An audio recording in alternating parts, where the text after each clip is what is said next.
11 ரூபாய் 10 ரூபாயில வந்து போறியா 12 ரூபாய்க்கு எடுத்து குட்டியா 200 200க்கு உங்களுக்கு கட்டாது விலை வைக்கங்க கட்டா ஏன் கட்டுங்க அது 11,500 கேள்வி கேட்டா வந்து தீரல ஒரு 10 ரூபாய்க்கு ஆரம்பிக்கிறது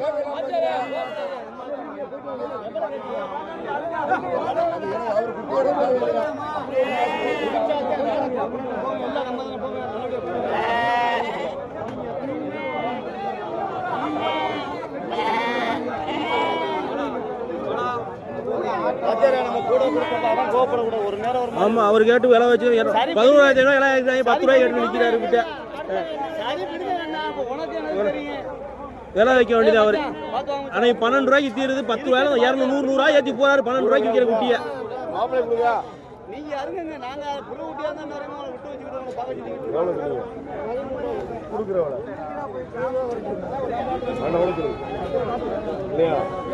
மச்சான் நீ விலை வையா 10,000 வருது.